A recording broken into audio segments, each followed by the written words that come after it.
Post office RD scheme बा recurring deposit scheme 5000 टंका जमा कले आपण मानकु एतिकी वर्ष पर मिलिबो जहाँकि 5,36,830 टंका। तो दर्शक बंधु जहाँकि पोस्ट ऑफिस रे रेकरिंग डिपोजिट बा आरडी योजना होची जहाँकि मध्यवित्त परिवार को पाई एक सुरक्षित निवेश सांग को जहाँकि सहज निवेश विकल्प कहले अतृप्त हेब नहीं। तो यह सेमानक पई उपयुक्त जहाँकि जो माने नियमित छोट छोट संचय करी सेमानकर बड़ भविष्य को बड़ लक्ष्य हासिल करने को चाहती से स्कीम टी जहाँकि 5000 टंका जमा कले आपण मानक एति वर्ष पर मिल 3,56,830 टंका। तो दर्शक बंधु यही 3,56,830 टंका आपण मैंने रेकरिंग डिपोजिट केमिति पाइबे यापी डॉक्यूमेंट कौन आवश्यक यार सुध दर केते अछि जहाँकि यही पोस्ट ऑफिस आरडी योजना कौन या किपरि आमे निवेश करि परिबे आपण पिला मानक पई मध्ये ए अकाउंट खोली हबो कि नाही जहाँकि मासिक 5000 निवेश उपर केते टंका जहाँकि सुध रिटर्न मिलिबो यही रेकरिंग डिपोजिट निरापद एवं सुविधाजनक कि नाही जहाँकि छोट निवेश करी आपण केमति बड़ पांठी गठन करि परिबे यार संपूर्ण डिटेल्स इनफॉरमेशन मुझे आपण मानक ए वीडियो रे देदेवी। तो ता पूर्व आपण मानक अनुरोध दयाकोरी वीडियोटी को शेष पर्यंत देखूँ और जदि एबे ही प्रथम थर पर वीडियो को देखुंती ताहले वीडियो को लाइक कर दिंतु और संगे संगे मनमाना मनी राइड चैनल को एबे ही सब्सक्राइब करी पाखे आसपा घंटी बटन को ऑल दबाई। हेलो फ्रेंड्स नमस्कार जय जगन्नाथ मु मनुआ आपण मानक स्वागत करुच्ची आज आउ एक नुआ दमदार वीडियो रे। तो जदि आपण एक मध्य छोट किंतु प्रभावशाली निवेश खोजुछंती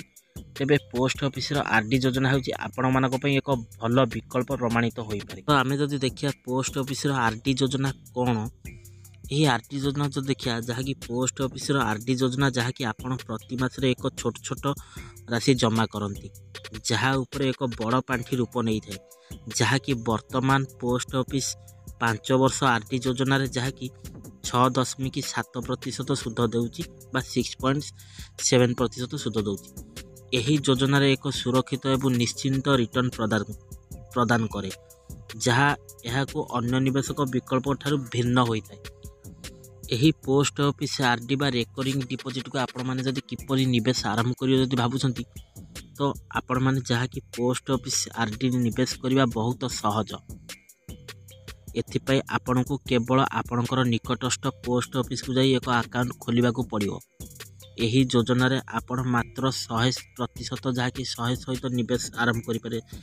जहाँकि आपण माने 100 टंका रु आरंभ करिकी इन्वेस्टमेंट करि परिबे प्रथम थर भाई एवं यह सर्वाधिक परिमाण कौन उद्दिष्ट सीमा नहीं जहाँकि आपण माने मासिकिया जेते टंका चाहिए सेते टंका करि परिबे।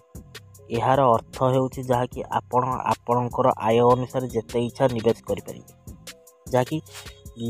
डिपोजिट लिमिटेड चार्जेस किसी लिमिट नहीं आपण माने चाहिए जेते पैसा पाइबे सेते इन्वेस्टमेंट करि परिबे आपण माने चाहिए जेते टंका चाहिए सेते टंका इन्वेस्ट करि परिबे किसी लिमिट नहीं। तो जदि देखिए आपण पिला मानक पई मध्य ए अकाउंट खोली परिबे जदि मन हो पिला मानक पई खोलले भी भलो बहुत किछि सुविधा आपण पाई परिबे। जदि आपणकर पिला मानकर भविष्य पई निवेश करने को चाहूँगी तेबे एही योजना रे सेमानकर नाम रे एक मध्य अकाउंट खोला जाई पारिबो जहाँकि पिलाटीर बयस 10 वर्ष हेले से निजे अकाउंट परिचालना करि परिबो। यह व्यतीत जहाँकि 18 वर्ष बयस व्यक्ति माने गोटे अकाउंट खोली पारिबे एवं जदि 3 जन चाहिए मध्य सेमाने एक मिलित बा जॉइंट अकाउंट मध्य चाहिए खोली पारिबे।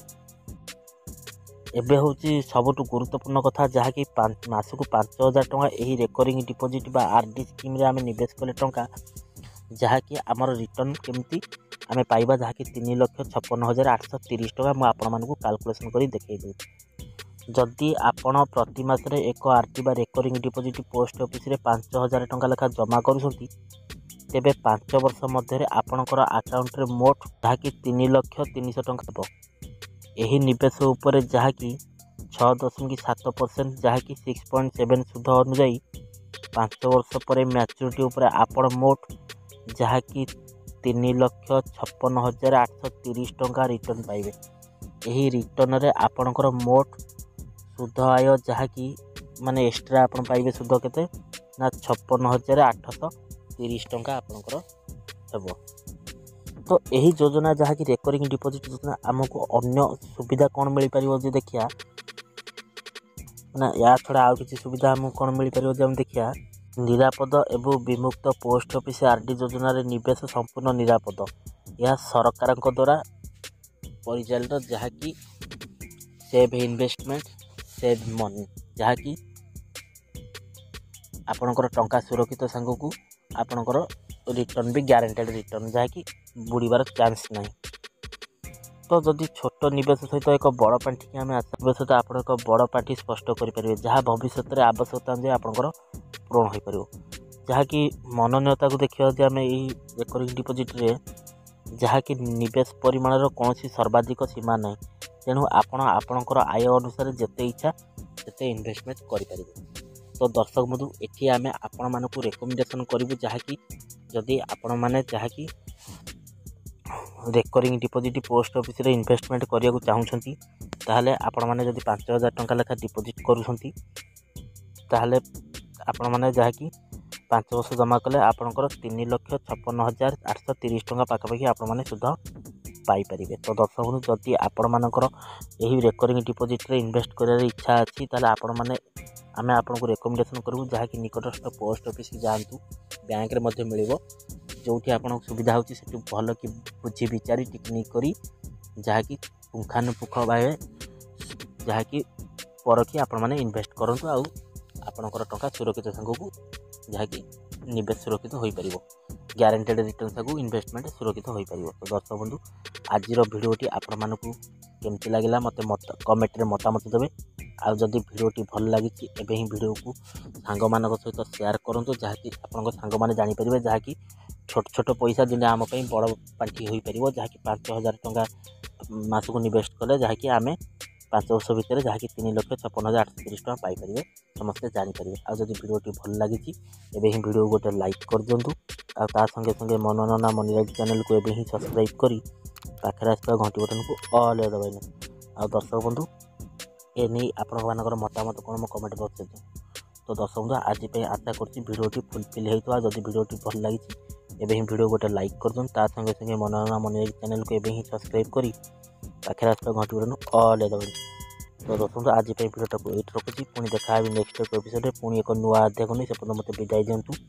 रहुची नमस्कार टेक केयर बाय बाय जय जगन्नाथ।